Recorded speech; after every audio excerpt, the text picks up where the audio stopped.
Yes, sir. I have to be 10% smarter than the piece of equipment I'm trying to operate, and I failed. So I am here. Um, Thank you for the opportunity to present today on our rapid incident scene clearance incentive program. It's been a very long journey since the beginning. You go to the first slide or next slide. Um, our rapid incident scene clearance is designed to address incidents that are in excess of the normal rotation wrecker capabilities, um, whether it be the size of the vehicle being responded to or the type of incident, whether it's a hazmat or requires specialized equipment or training. That's really where we use our rapid incident scene clearance program. The program started in 2004 with the Florida Turnpike Enterprise and uh, was authorized to expand statewide in 2007. I think the last district to implement the program was in fiscal year 2016, 2017.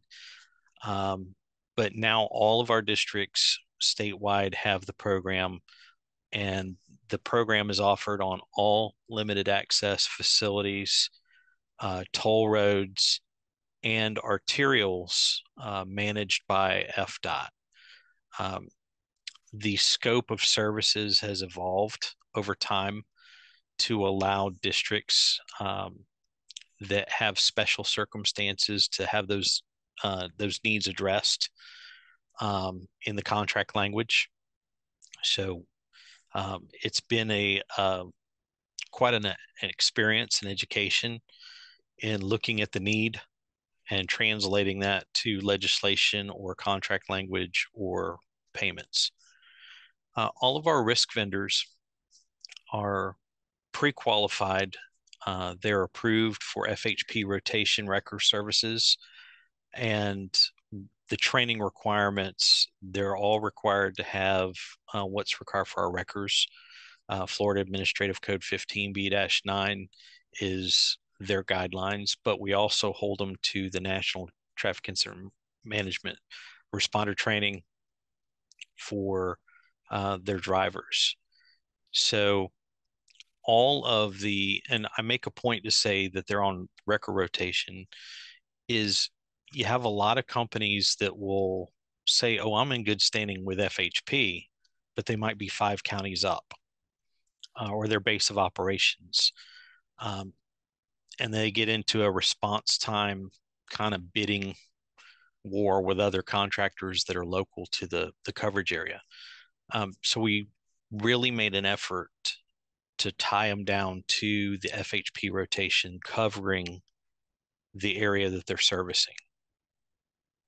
And then, of course, we want to make sure they get the right equipment to the scene quickly through the use of our contracts and incentives. Next slide, please. From the beginning, and I say that with kind of tongue in cheek, is since 2008, the incentive structure had not changed.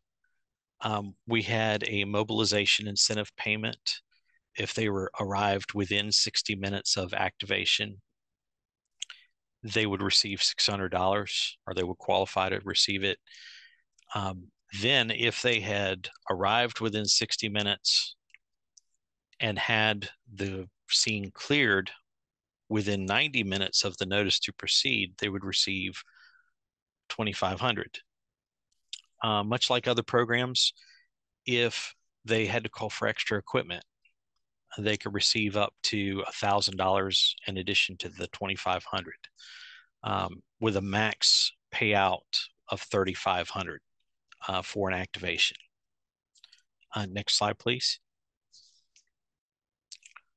So, at the request of our district program managers and the industry, because a little side note, the incentive amounts that we pay through this program really are not that big in the eyes of the industry. The industry makes a bulk of their money on these type activations through the charging the insurance companies of the carriers, the responsible parties. This, for lack of a better word, is more of a tip or a bonus for them. The real money's in the cleanup. And being that this program kind of prioritizes those people who have said, yeah, we want to be a risk vendor, it puts them at the head of the line. There is substantial commitment monetarily and equipment and training wise for these contractors to maintain qualifications to be on this list. So every periodically, you'll have responsible parties that cannot afford to pay or do not have sufficient insurance to cover the cost of a risk cleanup, which means the contractor that agreed to show up with all their stuff and clear the road, the travel lanes, is damaged, if you will, financially, because now they've mobilized all this equipment and they're not going to get paid what they thought they were going to get paid. So we went back to the drawing board with our incentives. We by no means are going to attempt to make a contractor whole for losing an uninsured responsible party, but we can make it a little easier through increasing our incentives.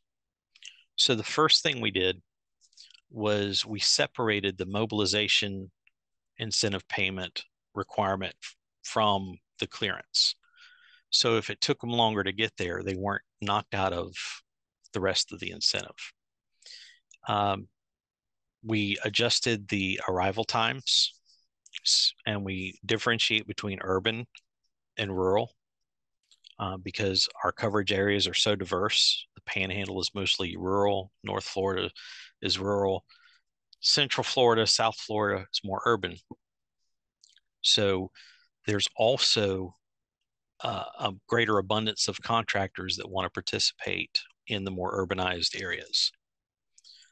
So the urban response time, 0 to 45 minutes, if they meet that time, they get $1,000. Or 60 minutes in rural areas.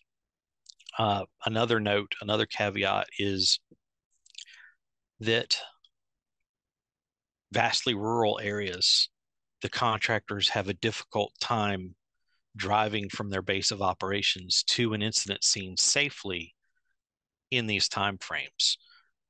We also created some language that allows those vendors extra time to those really, really extreme distances and let them get there safely. So they're not trying to earn $1,000 and drive 80 miles an hour.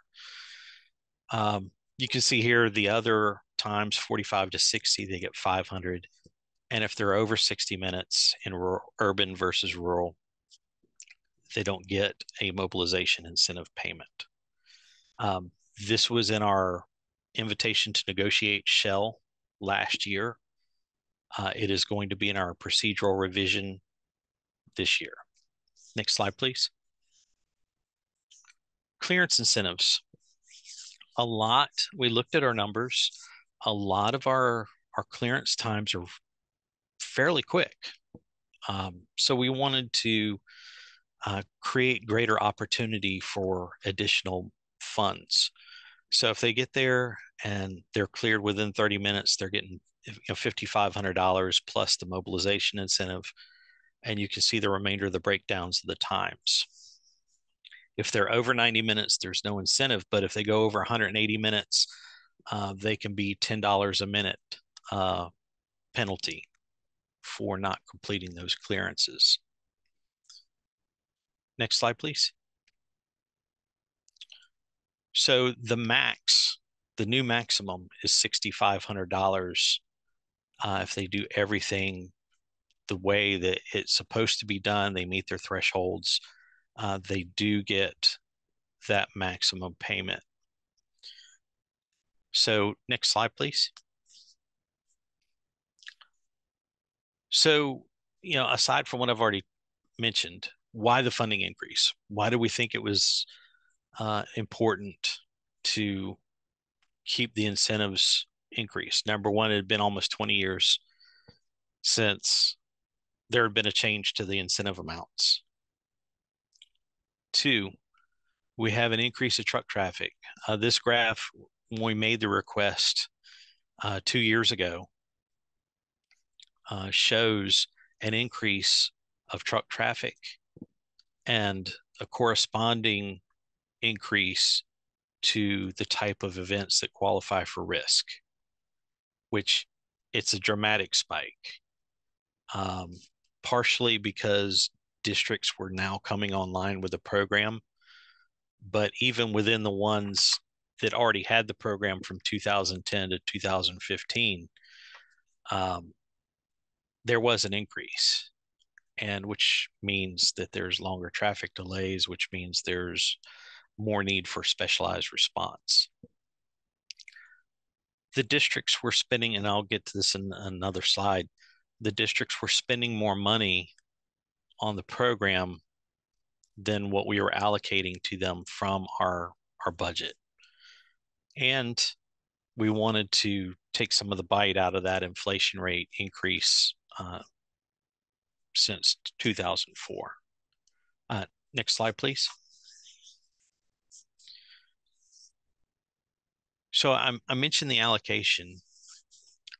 So our central office allocation to the districts is given upon request. So in past years, if we can go to the next slide and then maybe we come back to this one, we were getting $275,000 out of our TSM&O DITS or DITS funds. And the third column is the number of actual events that we had for fiscal year going across. And the fourth column is the amount of money that we spent on those 100. So like the first one's 132 activations. We spent $305,100 in incentives, but our funding allocation was only $275, which means the districts had to go find the difference between what we were able to give them to cover what they were spending. So we went, myself, Jeff Frost, our consultant team put together these numbers and went to leadership and asked for additional funds. We were approved for $1.2 million with cost inflation factor built in. Now, that fourth column is under the current incentive structure. That last column on the right, where there's a bunch of dashes and then it goes up to like 1.7, that's with all the activations meeting the requirements for the new incentives. So even what we're getting now won't be enough to cover that, but it's enough to offset the district need for those activations. Let's see. So next slide, please. So we're capturing the data. We continue, and for anyone looking to request funding, majority of our success has been from our ability to demonstrate the need through data. I know everybody's got dashboards. I know everybody's got, spreadsheets. But if you really want to make an impact with your leadership and get an increase to the money that you're getting out of that pie, because your DOT only has so much money to give, and they've got to choose who to give it to through their programs. Data is definitely the game changer for that. So, having said that, I believe that's my last slide. If we go to the next slide.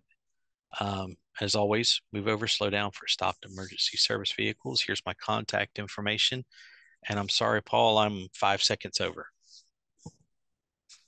No, you're right on time, because it took you 5 seconds to get on to get started. So, now the excellent presentation. I didn't realize the extent of the program in Florida as well.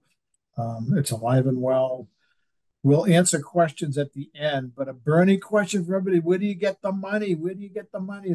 It's a regardless of where the money comes from. We'll let the speakers answer that in a bit.